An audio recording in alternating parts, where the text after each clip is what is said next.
नमस्कार दोस्तों, आपका स्वागत है अपनी YouTube चैनल PFP में। आज हम SRF के बारे में चर्चा करने वाले हैं। स्टॉक में आज अप्रॉक्सीमेटली 3% की गिरावट नजर आती है। स्टॉक अपने ऑल टाइम हाई से 20% नीचे आ चुका है। तो यहां पर खरीदारी करनी चाहिए या फिर स्टॉक और भी ज़्यादा नीचे जा सकता है। ऐसी सिचुएशन में एज ए रिटेलर हमें क्या करना चाहिए, इसके बारे में आज हम चर्चा करने वाले हैं। सबसे पहले कंपनी के फाइनेंशियल ट्रेंड पे नजर डाल देते हैं। रेवेन्यू प्रॉफिट कंटिन्यूसली ऊपर जा रहा है और 2022 में ऑल टाइम हाई रेवेन्यू और प्रॉफिट दिखाई पड़ता है, जो कि क्लियरली बहुत ही अच्छी बात है। फाइनेंशियल ट्रेंड काफी ज्यादा अच्छा नजर आता है। रिटर्न रेशियोज के बारे में बात करें, ROE 22% है, ROC 24% है, ROA 12% है, जो कि पिछले साल के कंपैरिजन में इंप्रूव हुए हैं। तो रिटर्न रेशियोज अच्छे हैं और इंप्रूवमेंट हुई है, ये भी अच्छी बात है। लेवरेज रेशियो के बारे में बात करें, डेट टू इक्विटी 0.41 है। कंपनी पर कर्जा है लेकिन अभी भी 0.5 0.6 के नीचे ही चल रहा है, ये अच्छी बात है। और थोड़ा बहुत डेट का कंपोनेंट कम भी हुआ है।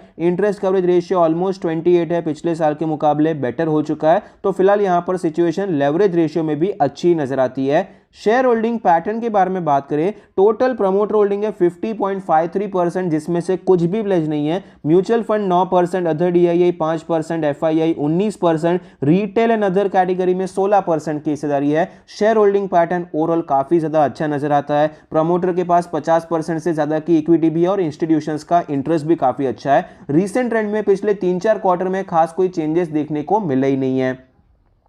वैल्यूएशन के बारे में बात करें, 30.6 का पी रेशियो है, जो कि हिस्टोरिकली एवरेज साइड पे है। सेक्टर के मुकाबले सस्ता नजर आता है। सेक्टर का 47 का पी रेशियो है, जबकि स्टॉक का 31 भी नहीं है। प्राइस टू बुक रेशियो 7.88 है, जो कि हिस्टोरिकली एवरेज साइड पे ट्रेड कर रहा है। तो वैल्यूएशन देखिए, सेक्टर के मुकाबले ओवरऑल सस्ता ही चल रहा है, लेकिन इसे अंडर वैल्यूड नहीं कह सकते। ऐसा नहीं है कि डर्ट चीप वैल्यूएशन पे स्टॉक मिल रहा है। डिसेंट वैल्यूएशन, फेयर वैल्यूएशन के आसपास स्टॉक दिखाई पड़ता है।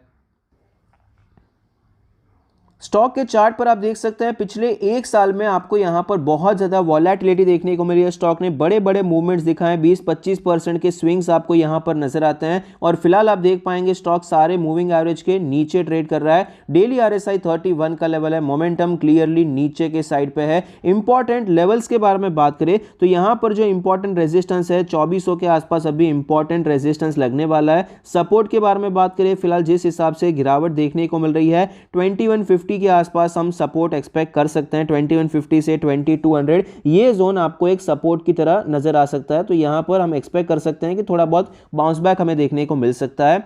वीकली चार्ट पे चलते हैं। वीकली चार्ट पे इंपॉर्टेंट लेवल्स के बारे में बात करें, सपोर्ट का जो जोन है 2000 से करके 2100 का, ये हमारा सपोर्ट का जोन हो जाता है। और रेजिस्टेंस के बारे में बात करें तो 2500 का रेजिस्टेंस है, क्योंकि यहां पर अच्छी खासी कंसोलिडेशन के बाद आपको ब्रेकडाउन देखने को मिला है। मंथली चार्ट पे चलते हैं। मंथली चार्ट पे आप देख पाएंगे, भले ही ये मंथ अभी कंप्लीट नहीं हुआ है, लेकिन सिचुएशन थोड़ी सी खराब नजर आती है।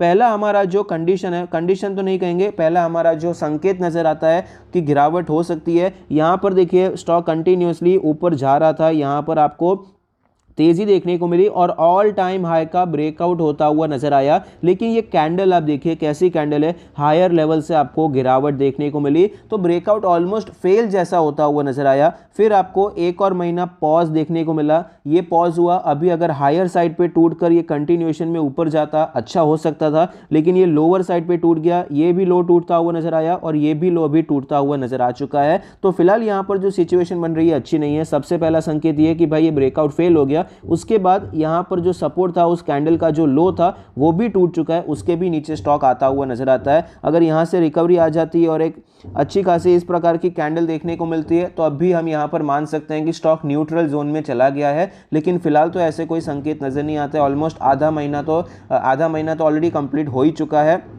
कुछ दिन बाकी है।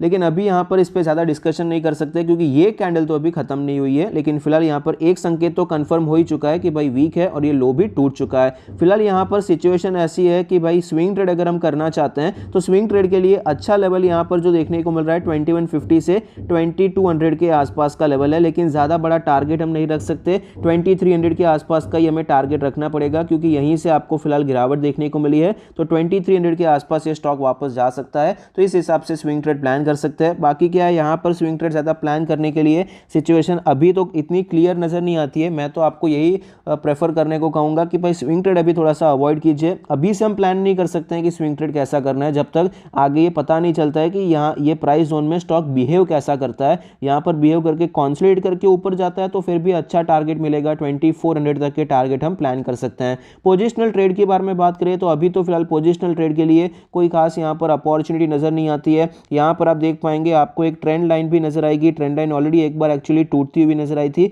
लेकिन वो फेक ब्रेकआउट हो गया और फिर यहाँ से स्टॉक ने अच्छा बाउंस बैक भी दिया, फिर से वापस स्टॉक उसी लेवल पे आ चुका है। पोजिशनल ट्रेड के लिए ट्रेंड लाइन के हिसाब से देखने जाए तो यहाँ पर एक अच्छा लेवल है, लेकिन ऑलरेडी एक बार, दो बार, तीन बार और चार बार स्टॉक यहाँ से ऊपर चला गया है। फिर भी अटेम्प्ट करना चाहते हैं, अटेम्प्ट करेंगे, लेकिन 20% की क्वांटिटी यहाँ पर अटेम्प्ट करने की हम कोशिश करेंगे। बाकी स्टॉक अगर फॉलो अप देता है तो हम खरीदारी करेंगे, वरना हम यहाँ पर खरीदारी नहीं करेंगे। वीकली चार्ट पे अगर आपको ये सारे जोन से कहीं पर भी आपको रैली देखने को मिलती है, स्टॉक आपको वीकली चार्ट पे एक पॉजिटिव कैंडल बनाता हुआ नजर आता है, तो उसके लो के नीचे का स्टॉप लॉस लेकर 20% की क्वांटिटी आप यहां पर खरीदारी करने के बारे में सोच सकते हैं।